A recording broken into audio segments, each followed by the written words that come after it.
Today's session will be recorded, so you can go back to it. Also, this is part of a regular course on our training website. All right, so my screen is shared right now. I'm going to walk you through a quick commercial. I see Ed has joined us. Thank you, Ed. I'll turn the screen over to you in just a minute for control. I want to go real quick to the Process Safety Training Center because the class you're going to get today is about the Process Safety Training Center. I'll just pop on the webpage first. You can learn more about our training center by clicking right here, and it'll take you to the bottom of the page where I'm going to scroll to right now. Here's a list of the courses that are available right now. And you can actually, it goes in and explains you how the system works and stuff. Down near the bottom of the page, you'll see trial request and pricing. This is how you get to the actual link to log in. And the pricing for the training center is $950 a year. So you can log in as a company or school if you have a corporate line login. So we do that, but I wanted to just pop in. This is actually where all our software is. So if you have our software license, you can actually insert software into here in our projects and do work. The training center is available through the training button I just clicked on. You can browse available courses. And it's very easy to go in and take a course. Some of them are marked as free. The other ones require a subscription. So the free courses tend to be about how to use the software or a webinar, if you will, that we're replaying for people. The subscription courses are real process safety courses. All right, so that's it for me. Ed, I'm going to turn this over to you and stop sharing now. And I'd like to introduce Ed Marzell to you. Ed Marzell is the president of Connexus, and he is the process safety instructor and leader for the International Society of Automation, and writes a lot of the courses and books, as I mentioned earlier, on the subject. He is a prolific writer, and he's coming to us also live from his house. Well, hopefully my internet is going to stay up for the entire webinar. Okay, all right, well, let me get into the presentation, but before I do, just kind of showing you some of the inside into how a lot of this works. I'm actually, when you looked at the screen before, you saw that the SIL verification course was under development, and it is. Just about 10 minutes ago, I uploaded module 15 in section 2 of working with failure rate data. So this is the inside of how all this stuff gets developed. But what's really interesting is we just added this new feature called Course Creator, which is what I'm actually using to do the development. This Course Creator is now open and available to everyone who has a corporate license to the software. So companies can develop their own training classes and insert them into the mix, in addition to all the content that's been created by Connexus. All right, so as we mentioned, we've been talking a lot about the online training, and that's because that's where this webinar actually comes from. This is just section 6 out of the SRS training class. And section 6 in the SRS training class is one of the more popular ones because it discusses a very confusing issue, which is the design of separation between the SIS and the basic process control system. As we will learn, the standard basically allows you it tells you not to share components and then immediately allows you to share components. So when can you, what do you have to know? That is the subject of this section. So we're going to talk about the definitions and the requirements right out of the standard.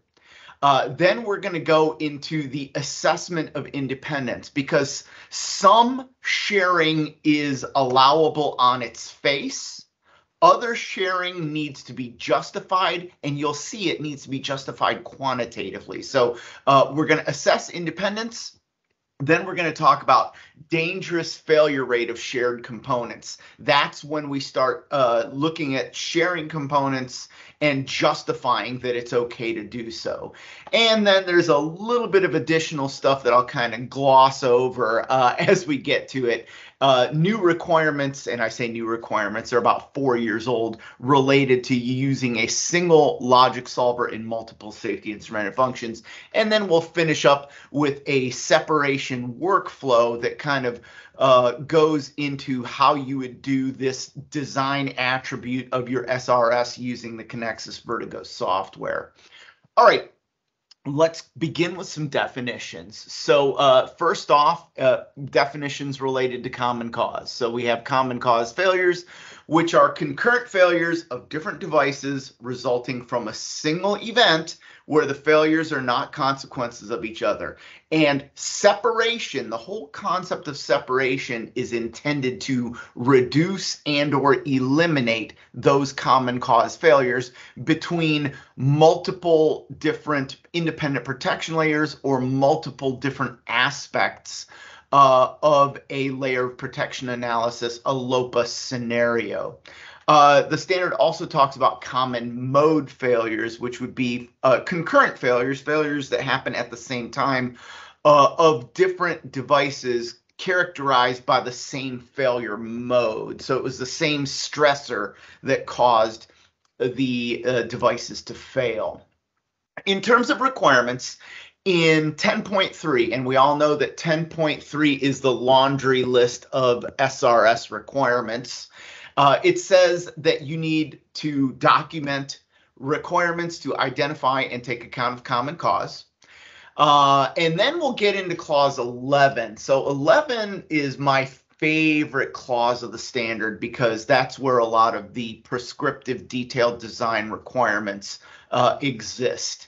So in 11.222, pretty general statement where the SIS is to implement both SIFs and non-SIFs, then all the hardware, embedded software, application program shall be treated as part of the SIS. So this is a little bit off topic. It talks about putting non-safety into your basic process control, or I'm sorry, non-safety into your SIS. And it basically says if you're going to do that, your non-safety functionality should not interfere with the function of the SIS.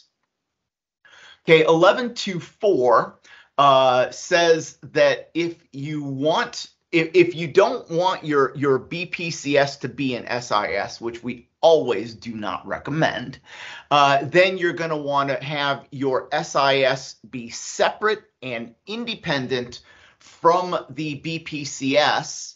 Not a period. It would be nice if there was a period there. It would make our life a lot easier, but there isn't because we just need to make them separate to the extent that the safety integrity is not compromised. And we'll talk a lot more about what exactly that means. In 11.2.9, it says that the design of the SIS shall take into consideration all aspects of independence and dependency. So as we're going through our design, we need to think about shared components and how we've designed them and what degree of separation we've inserted. So I've given you a lot of requirements, but this is the only one. Well, maybe not the only one. This is the most important one to know, the most important one to understand. So we're going to spend some time looking at this slide. So 11.2.10 states that a device used by the BPCS shall not be used by the SIS, period. Oh, wait, no, I just inserted that period myself. That period is not actually there. So obviously, there's going to be some exceptions. So a BPCS shall not be used, or a component of the BPCS shall not be used by the SIS where a failure of that device may result in both a demand on the SIF and a dangerous failure of the SIF. This statement is key.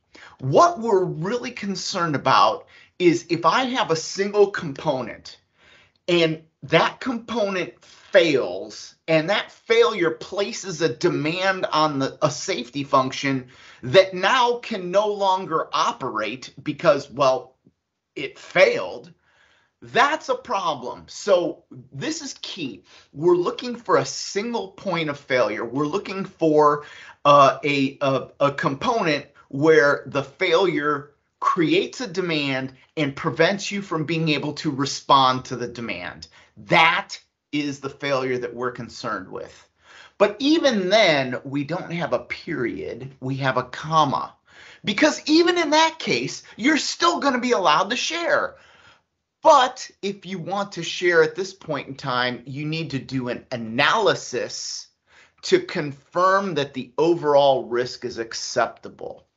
All right, so that is the normative clause. We're also going to have an informative note because this looks a little bit sketchy, as my kids would say. It looks sketch. And that's because when you look at this, you're like, well, all this says is that you shouldn't share, but if you do, you need to do some sort of assessment to figure out that risk is acceptable. Well, this analysis is not simple. So the idea that you're going to have 2 or 3 guys sitting around the table drinking coffee going, well, I think it's safe. You think it's safe? I think it's safe. You think it's safe? That's not going to cut it here. It's a necessarily quantitative analysis. So let's dig into the note here.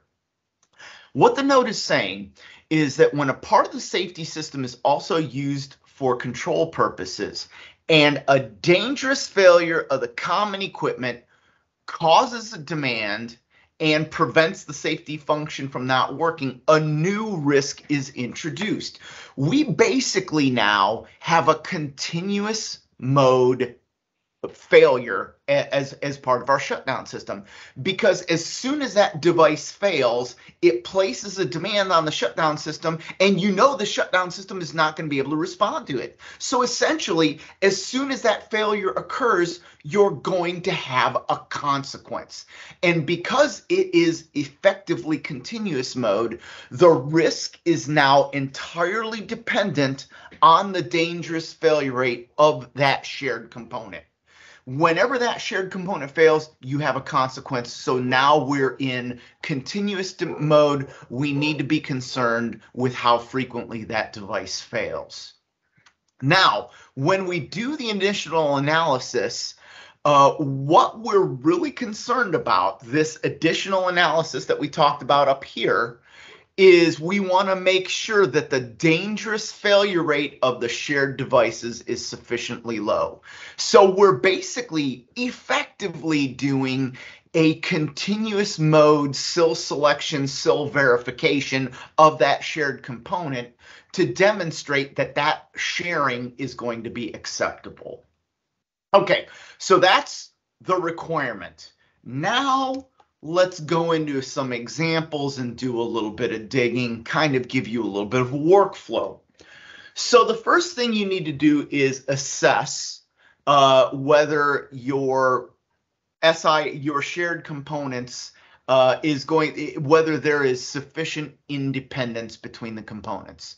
So first off, in your workflow, the first thing you need to do is go through all of the components of your SIS and determine if any of them are being shared. If none of them are being shared, well, you're done. Move on to the next project. But if components are shared, then you need to look at the component, look at the failure of the component to see if a failure of that component is going to place a demand on the SIS and simultaneously inhibit it. And we're going to do that using an approach called FMEA, Failure Modes and Effects Analysis, kind of a simplified thing. As a matter of fact, most of the time it's not even documented. I will document it for you just to, for edification purposes, shall we say.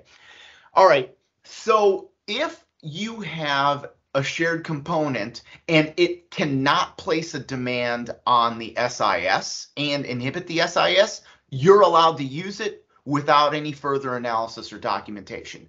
But if you do have a failure that creates a demand and inhibits the safety function, we need to determine if the frequency of that failure is tolerable. Okay, so that's seems easy enough. 3 bullet points. How hard could it be? Let's go do some examples. All right, so here's an example, and all these I have run into over my career. This actually is an offshore platform in the Middle East. And actually, it didn't go to an atmospheric storage tank. It went to an oily water sewer. Too much information. So basically, we have a water knockout drum. So you've got you've got an interface level, and you've got hydrocarbon on top, water on the bottom. And you're controlling the level. And if the level goes low, that's bad, because our hydrocarbon is going to then go into our atmospheric storage tank or oily water sewer system, somewhere where the oil isn't supposed to go, because it can generate a cloud as vapor flashes off the hydrocarbon liquid, which could cause an explosion. And as a matter of fact, for this particular project, there was an explosion of this platform due to this scenario. All right, so because the loss of level is a hazard, we want to put in a safety system. So this company said, well, I'm going to put in a separate level transmitter. I'm going to put in a separate logic solver, but, well, valves are expensive, so I'm just going to put in a solenoid valve. I realize that I have my solenoid valve on my electrical signal. You know what I mean here. Don't give me a hard time. So we're going to put in a solenoid valve. We're going to drop out the pneumatic signal to the existing control valve. What could possibly go wrong? Well, what happened is this valve had been sitting in the same position for about 40 years. And when the level went down, so there was a scenario that caused that hydrocarbon rate to increase. So the hydrocarbon level started dropping down. The level transmitter knew that the level had gone down, so the output from the controller dropped and went to 0. 3 psi. Well, the valve hasn't moved in 40 years, so it's stuck in place. And it continues to let the level drop. But alas, we have a safety system, so everything's okay, right? Wrong. So the level transmitter noticed, or LT102 noticed that the level went low.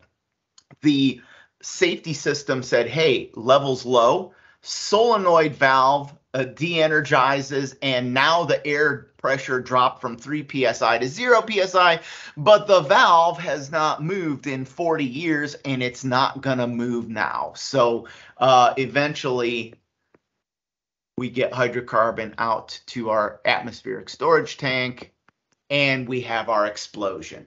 So this is a case where this is exactly what we're worried about, because the level control valve stuck in place and it couldn't respond to a change in oil to water ratio. And as the oil to water ratio increased, you started to drop level and send oil to the atmospheric storage tank.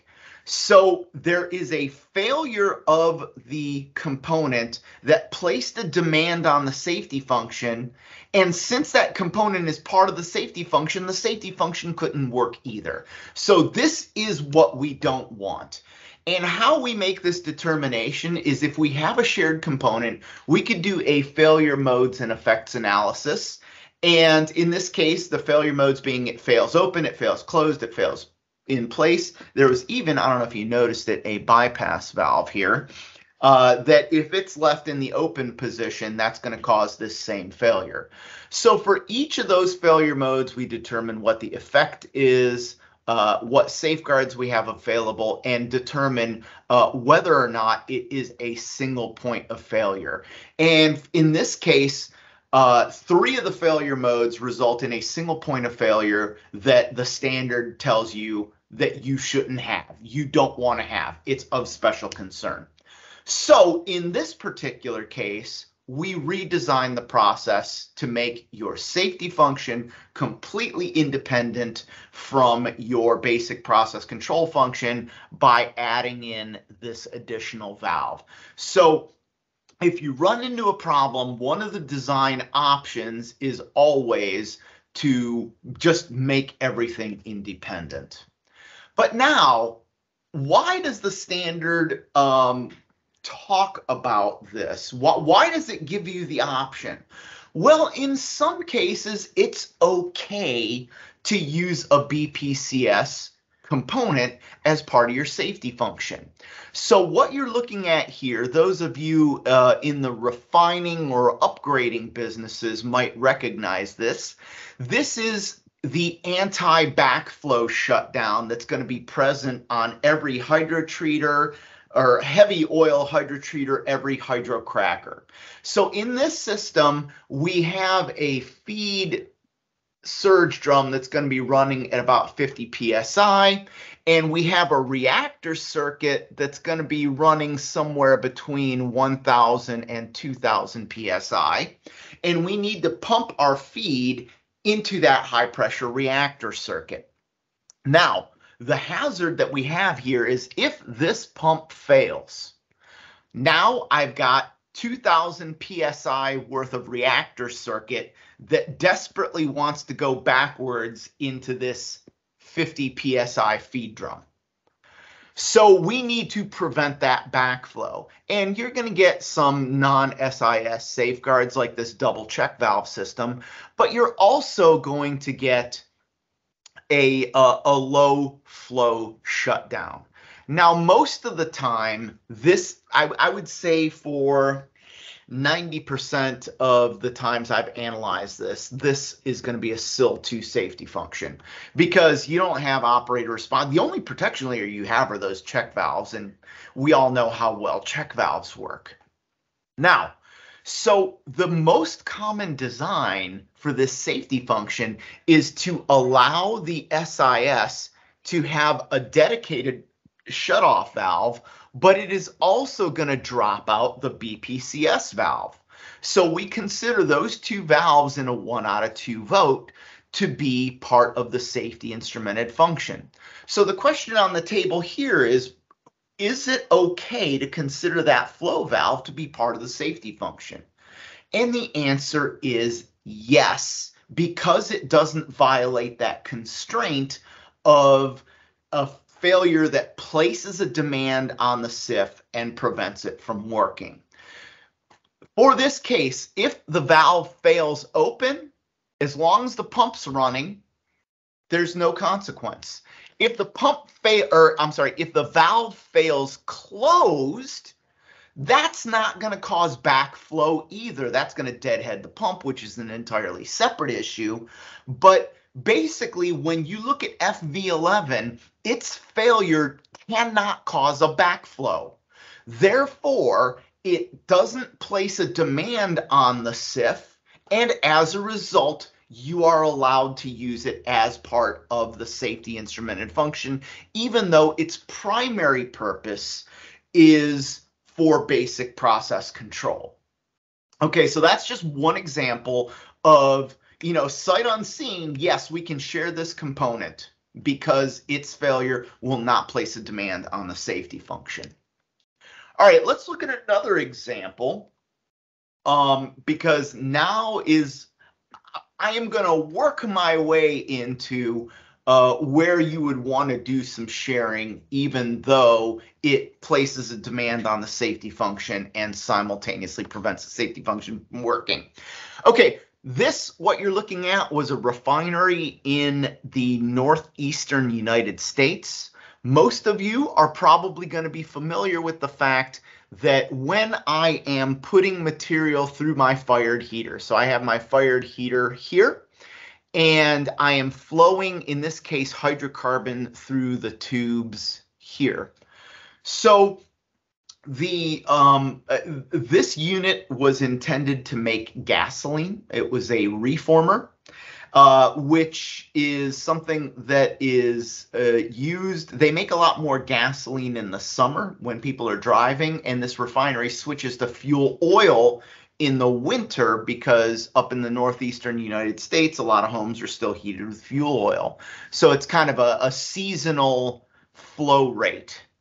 Okay, so what we know is we're controlling the flow going through the heater tubes. But if the flow goes low, So if the flow goes low, I have a potential to heat up these tubes because I'm not carrying as much heat away. And eventually I can rupture the tube and spill all my gasoline into my heater firebox. It's going to catch on fire. I'm going to have a large fire inside my firebox. The flaming liquid is probably going to end up spilling out onto the ground around the heater. Bad things are going to happen. So if the flow goes low, I'm going to want to close the fuel gas and stop firing the heater. So the design team said, well, we have these shutoff valves.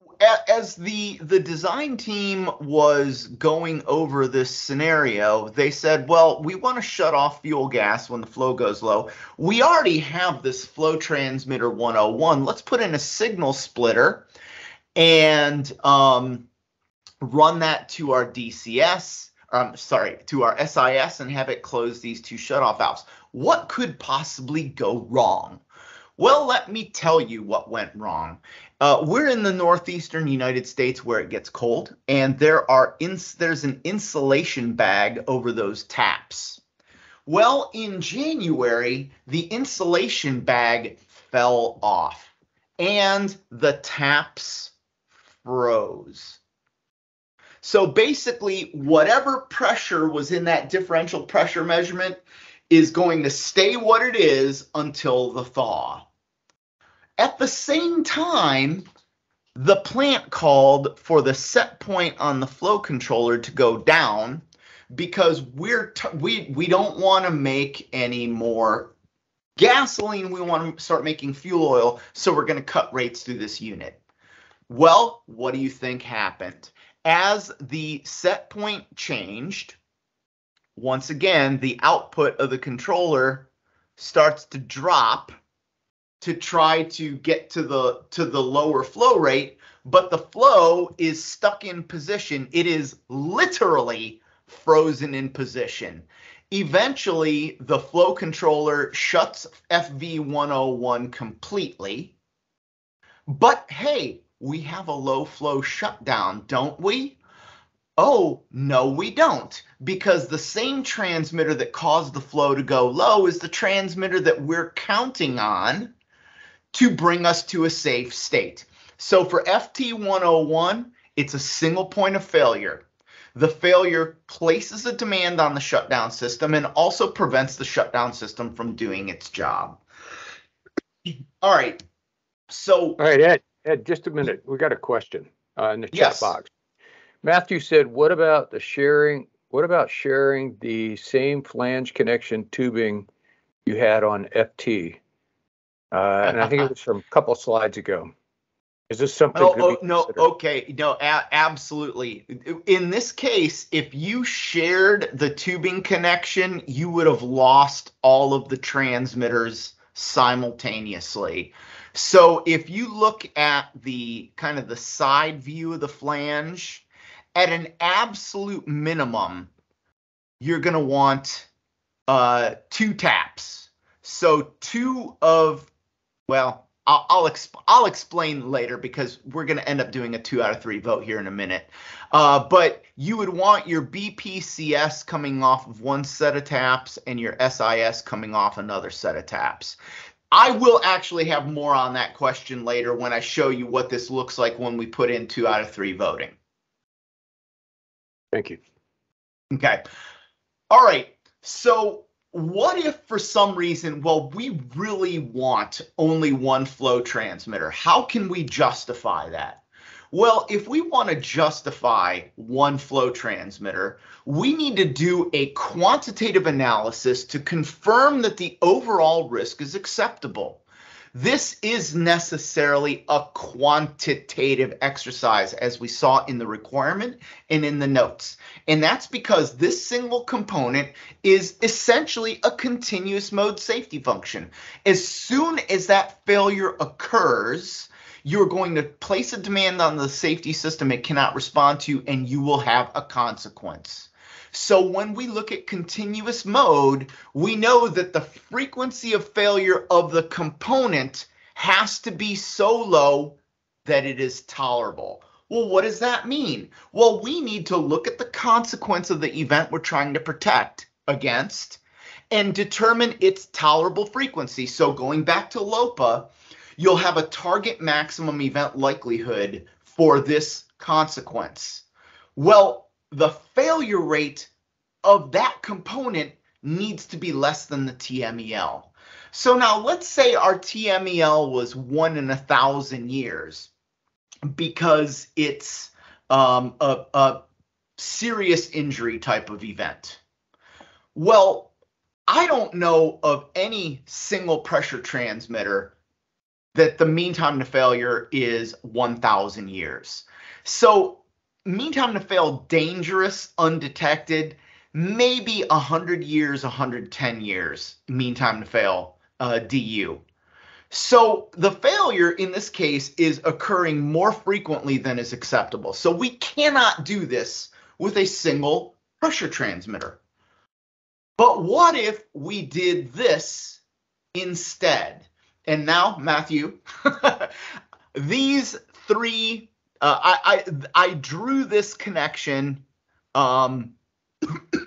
quickly and easily. What I would actually do for this, again, looking at the pipe from the side, is at a minimum, I would have the A transmitter and the B and C transmitters separate from each other.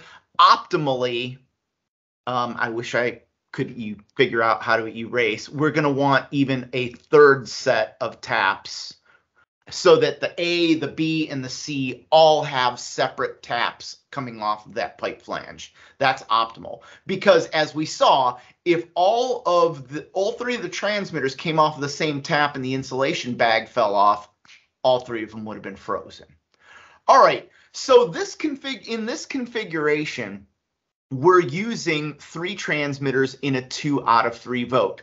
What you're looking at here is probably something that some of you are familiar with, either from your own company or companies that you've done designs for, where you're using a 2 out of 3 voting system for basic process control and safety. So the 3 transmitters, A, B, and C, are going to be wired into the SIS logic solver. And then a 2 out of 3 vote is going to cause the valves to close.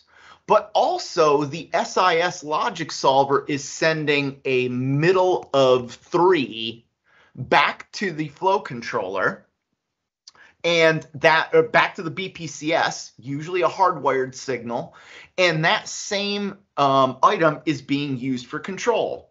So this configuration is very common. It's very popular.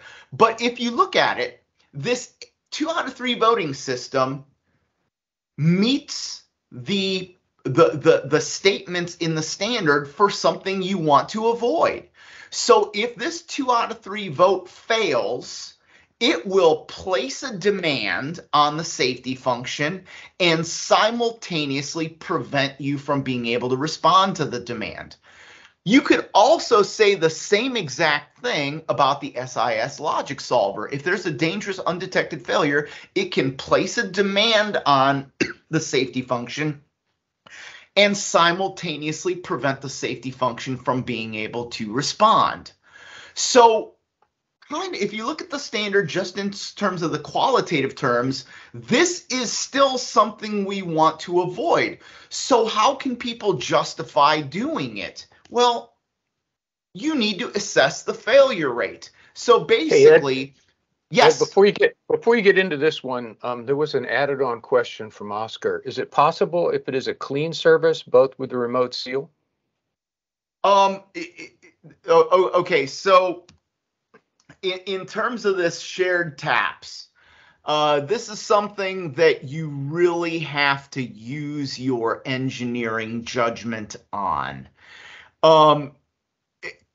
I have signed off on numerous instances where a single set of taps was used for basic process control and safety, and even all 3 legs of a 2 out of 3 vote. You, as the engineer, are going to need to use your experience and judgment to determine what the propensity for tap plugging is. So if you're, for instance, measuring utility natural gas that you purchase from a utility, that material is extremely clean. The probability that the taps will plug is inconceivably small. So in that case, I would go ahead and sign off on tap sharing if it's being done. But even so, I would only do that if it's an existing facility. If we have a new design, I don't care how clean the material is. If it's new, it doesn't cost that. Excuse me, it doesn't cost that much extra time and extra money to put 3 separate taps in. So a little bit of judgment needs to go into the separation of taps.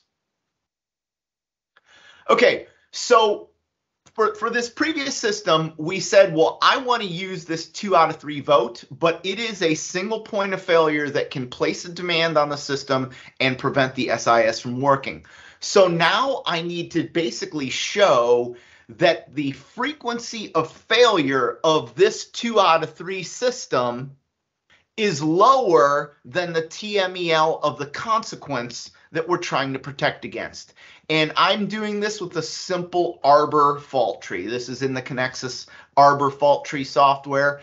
I simply put in a 2 out of 3 vote, and I put in my 5% common cause factor. It's going to give me a frequency over here per hour. You're probably going to want to change that into years and then invert it to get yourself a mean time to fail dangerously for this component. And when you run your math, you're going to see that that frequency of failure is less than the tolerable frequency of the consequence. So this is what you need to do.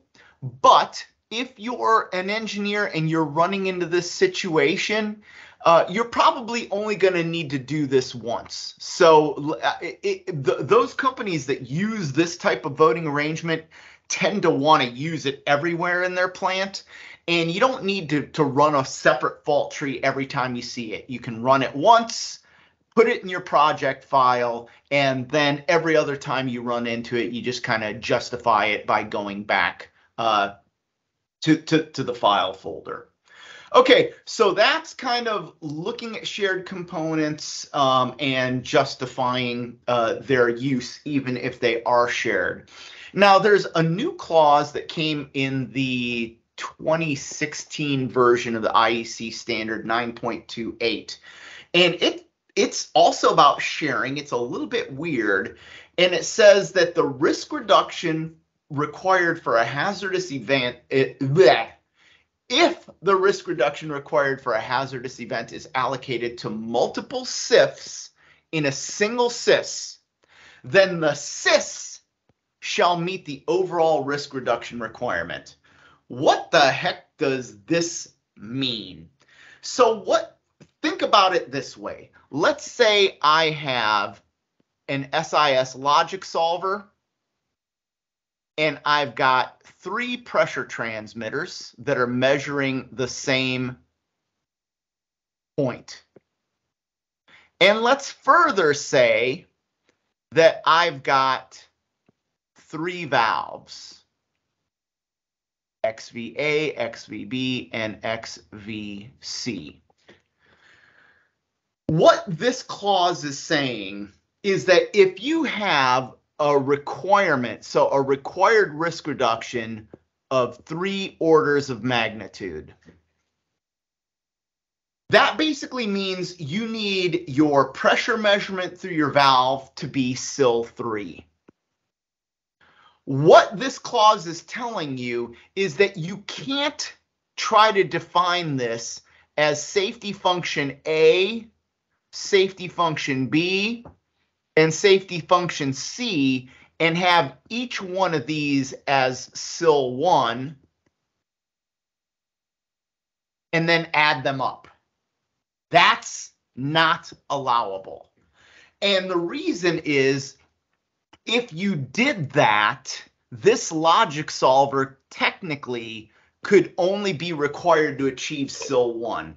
In reality, that logic solver is required to achieve SIL 3, without a doubt.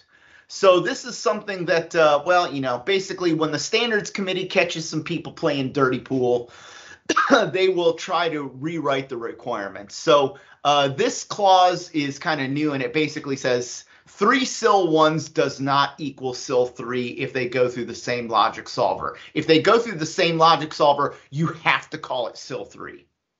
Hey, Ed, couple questions. So Sure. Louis asked a question, should we run the continuous mode calc for entire SIF and not just sensors? I think was on the last slide. Well, it's only the sensor, in the previous example, only the sensor subsystem was continuous mode. You know what? I take that back. The sensor and the logic solver were both continuous mode. So you would need to do that calculation for the sensors. You would need to do it for the logic solver. If you did both of them at the same time, there's nothing wrong with that. I don't think I have done that, but to be honest, that's probably more accurate. Of course, the frequency of failure of a SIL 3 rated logic solver is so ridiculously small that it wouldn't factor into the calculation anyway. But yeah, the key is that you need to do this for the portions of the safety function that are continuous mode. But here, for this safety function, the valves are not operating in the continuous mode state. A failure of the valve to the open position is not going to place a demand on the safety function. So the valves would not get included in the calculation. Okay, so the next question was from Matthew, and it's on the 2 out of 3, if one fails, would we need to consider the degradation of the SIS, either 1 out of 2 or 2 out of 2? Okay, so I have a 2 out of 3 system, and we have degradation. So one of the components is in the failed state in a dangerous detected failure mode. So so how would this, so basically, when you look at this fault tree that I created here, this fault tree assumes that a dangerous detected failure, and to be honest, when I calculated this failure rate, it is the DD and the DU failures. So I'm treating the DD and the DU failures the same. So a dangerous undetected failure is going to be a dangerous detected failure is going to be a vote to trip in terms of how I do my calculation. And it is also going to be a pause for the initiating side of it. So basically, what I'm telling you, when you run your fault tree math, to treat your DU failures and your DD failures the same way. Don't treat them differently. Assume, because with a DD failure, what you're taking advantage of is that you could detect the failure and repair out of it quickly. What we're assuming when we did our math here is when the DD failure occurs, when 2 DD failures occur, basically, that you're going to place a demand on the system and not be able to respond to it. That's a very conservative approach. So what I'm modeling here is the most conservative way to do it. If you wanted to do a more complex fault tree, you could handle the DD failures and the DU failures separately, so that you would basically have to have a second DU or DD failure after the first failure occurred, but before it was repaired. So ultimately, if I step back, how you handle DU and DD are up to you. What I'm showing you here is the most conservative thing, which is to basically treat the DD failures like a DU, as though you don't know they're there and you're not going to repair out of them. If you wanted to model the impact of being able to repair out, you can do that. But instead of an event for each transmitter, we're going to have another gate. Oh, no, we're going to have a series of gates where we model a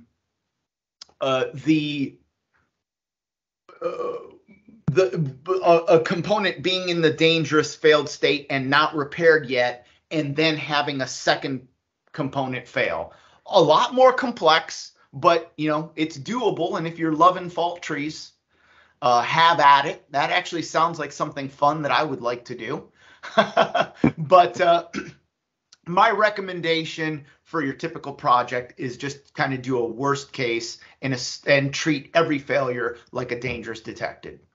So I got a couple more questions. So Raymond asked a question, and then I'm going to get to Oscar. So Raymond said, suppose I make a dedicated flow sensor for the previous example of the fired heater flow low. Still, the failure rate due to insulation failure is the same. So how do we achieve the risk reduction? Well, the assumption is that we would have a separate insulation system for each transmitter, and that again, we would need to think about common cause failures of the insulation system, but we're insulating each transmitter separately, and assuming that a failure of one insulation system on the A transmitter is not going to cause the B insulation system on the B transmitter to fail. If the insulation is all insulation heat tracing is all common, then we're back where we started in terms of common cause failures. Okay. And then Oscar asked a question. And bear with me a second here. A question: in gas service, there is always a vent valve. This vent valve must also be considered within the gas blocking function.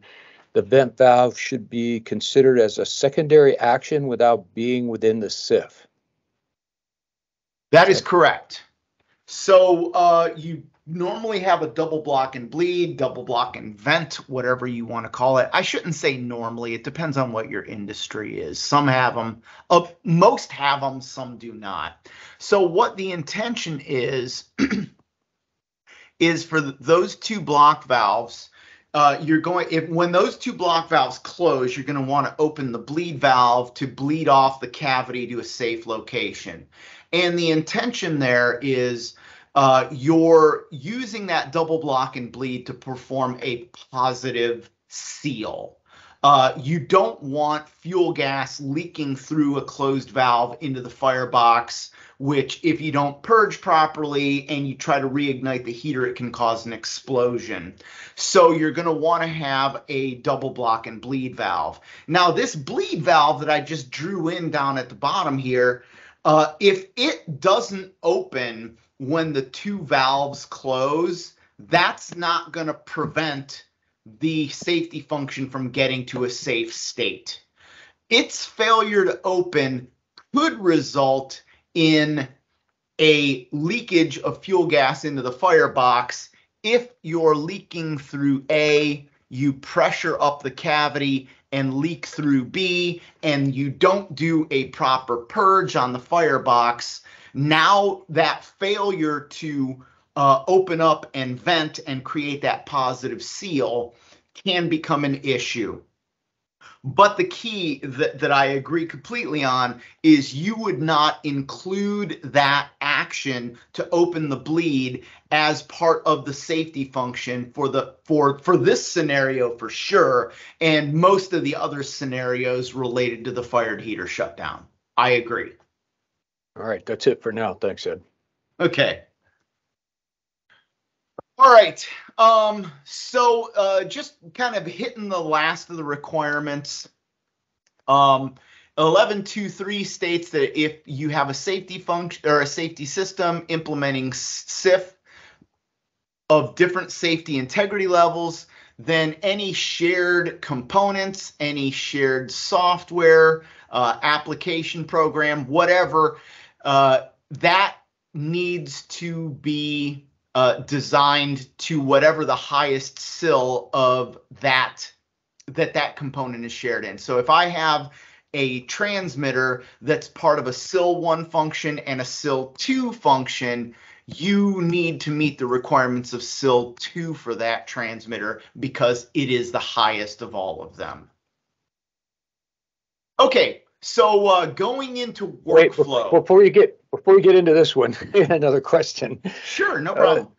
Louis asks, wouldn't it be a conservative approach? Oh, whoa, hang on. Lots of questions coming in. Wouldn't it be a conservative approach to model the entire SIF in a continuous mode, and if the PFH is better than the TMEL, then the analysis is sufficient? PFH. Probability of failure per hour. Thank you. Which is technically a failure rate.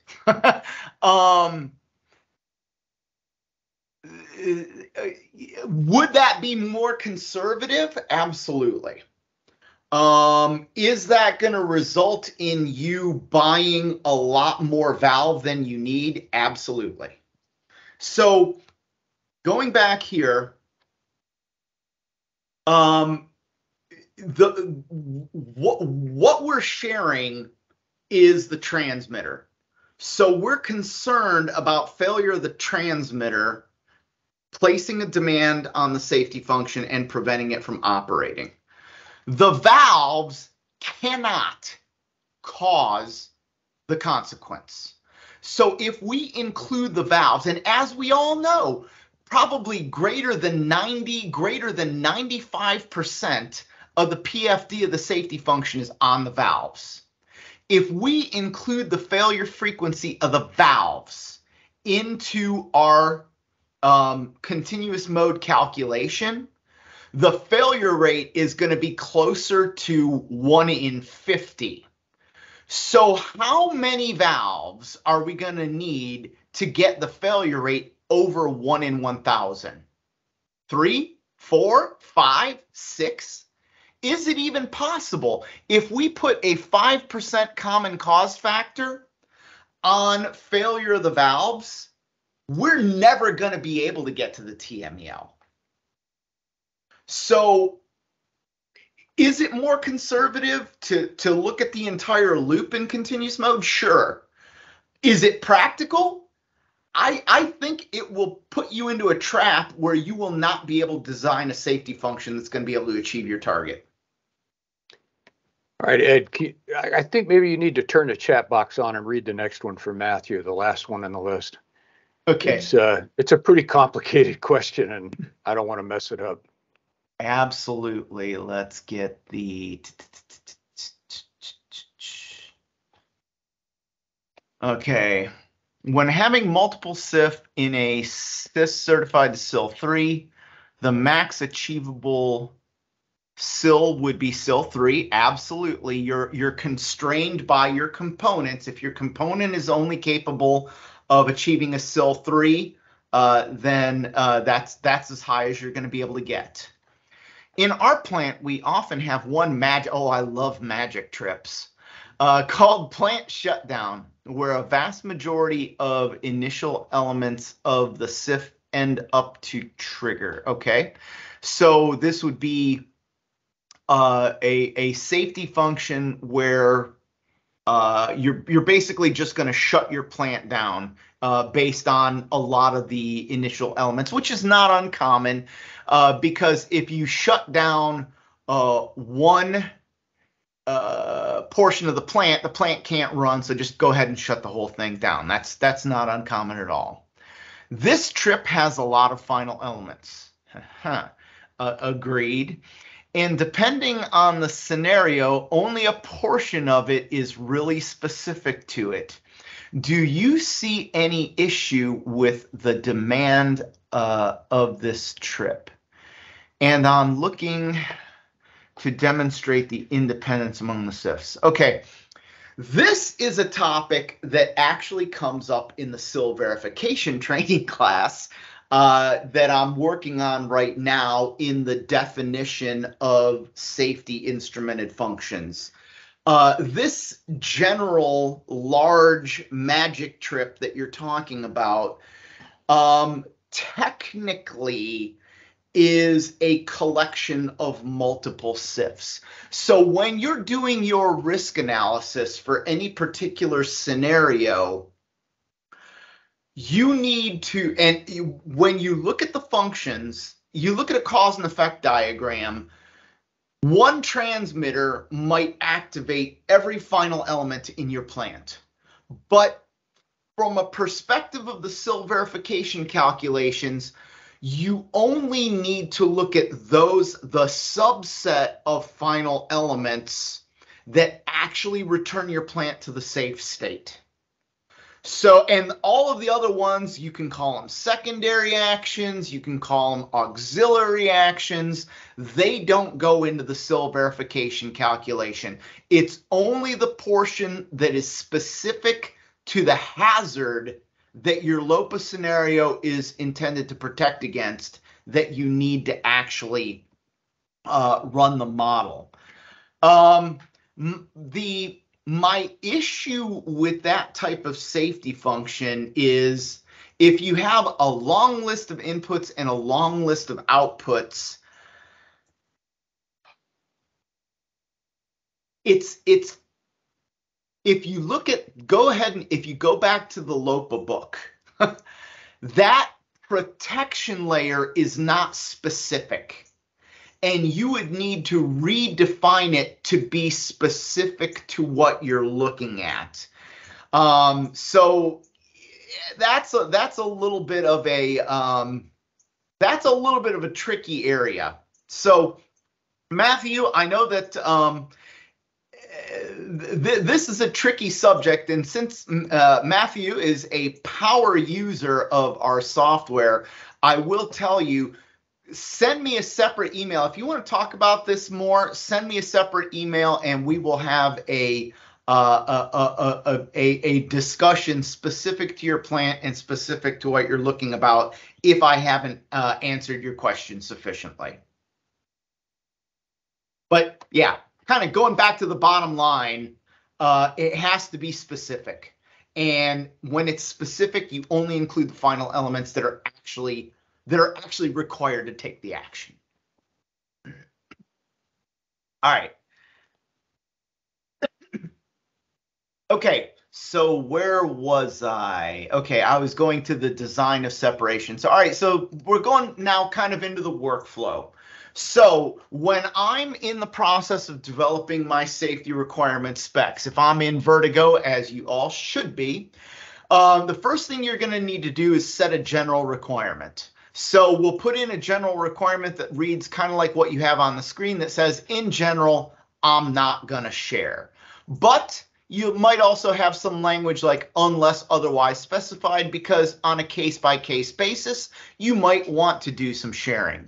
So after you set your general requirements, you pull your P&IDs back out, you pull your input list and your output list out, and you go through every input and every output one at a time to make sure that there is no sharing between the SIS and the BPCS as it is related to components. Also, you're going to want to look at the inputs and outputs that are connected to the logic solver that are not safety related to make sure that they're non-interfering. So let me give you an example of one of those. So limit switches. On that fired heaters, well, fired heater might be a bad example. Let's just say I have limit switches that tell me whether or not an SIS has activated. Well, technically those limit switches aren't part of the safety function because you don't take, the SIS doesn't take an action based on the components. So for those components, you just want to make sure that they are non-interfering. As I mentioned, you review all of your inputs and outputs to make sure that we have the great degree of separation. Identify any sharing. If you do have sharing, do your FMEA to verify that either it doesn't place a demand on the safety function and simultaneously disable it. And if it does, you either redesign your system for separation or do a failure frequency analysis to verify that the frequency of failure is tolerable. It's less than the target maximum event likelihood. So that is the separation workflow. What did we talk about here? Definitions and standards. Sorry, go ahead. No, before you summarize, Louis asked a question. After doing the continuous mode modeling for the shared sensors, do you still go back and run the SIL-calc as load demand with the 2 out of 3 sensors? Yes, that is exactly correct. Now, we've justified the sharing as step 1. Step 2, now we're going to go back to our calculations, treating that safety function in the way that we would as a low demand mode safety function. Correct. Thanks. Okay, so summarizing, we talked about definitions. We went to the standard and listed off a bunch of requirements directly out of the standard. We talked about how to do an FMEA assessment to determine if a shared component is acceptable simply by how it's used, meaning that it's not a single point of failure that places a demand on the safety system and prevents it from working. But if that is the case, you can still justify it through a dangerous failure rate calculation showing that it's less than the TMEL. We talked about using a single logic solver in multiple SIFs and how your logic solver has to be rated for the sum of everything in a LOPA scenario, and you can't just look at one at a time. Then we went through a workflow for separation of safety instrumented systems and basic process control systems, where you put your documentation and what steps you need to perform. So with that, wow, okay, voice almost gave up. That is it for the presentation, and I will open the floor back up to any questions that you might have. Well, people are thinking and writing. I'm just going to remind everybody who's on the call that this is actually only one chapter, if you will, in a training session. So when you look at a training center like the Process Training Center, and you look at the course list and you see that there are courses in the number of somewhere around 15 to 20 courses. I forget the number. We have a bunch of internal courses up there too, so I get confused when I look at them. Understand that each one of these particular sections is typically like an hour training inside of the entire module. So it's really an in-depth training session. When you subscribe to it for a year, it costs less than going to one training class. You subscribe to it for a year, it's $950. You subscribe to it for a year, then you have access to all that training for the entire year. And then if you maintain that subscription, anytime we update classes or add classes, you have access to those too. All right, any more questions out there? We're not going to share the slides specifically, but we will. This is a recorded session, and I will make a link to this. You can also request, if you go to connexus.com and you go to the training tab, go down to the Process Safety Training Center, click on that, and you'll see in the upper right-hand corner a link to where you can request a trial. The trial is not very long. It's only 3 days. We don't want you to be able to, if you can binge in 3 days and get through them 24 hours a day, great for you. But otherwise, we do want you to pay. So it helps us continue to do these classes, obviously. Yep. All right. So Louis had another question. Yes, basically that shared component continuous mode analysis. basically, we're specifically looking at the sharing and determining that the amount of sharing is not going to impact the overall safety objectives. So you could go ahead and do your layer of protection analysis exactly the same way, and kind of basically what you're doing in your LOPA is you're saying, okay, I recognize that there is some degree of sharing between these components, but it's independent enough to allow my LOPA math to be accurate. All right, another question. In a LOPA, is it allowed to take credit for another SIF as an IPL, even though it's sharing the logic processor? Well, once again, we have a shared component for multiple protection layers. So if all you do is multiply the PFD of SIF1 by the PFD of SIF2, that's not technically correct. The best thing to do from a technical perspective would be to combine those two safety functions into one and rerun the calculation of what that combined system actually achieves. That being said, the logic solver contribution to the PFD is generally the smallest component. So that's a case where you might want to use some of your engineering judgment, document on the LOPA sheet that these two safety functions have the same logic solver, but it is a SIL 3 rated logic solver. Its contribution is X, and that, and based on that, you deem them to be independent enough.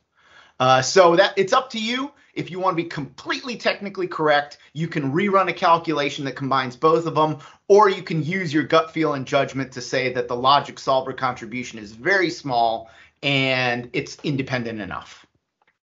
Hey, Louis, thanks for the compliment. That's fantastic.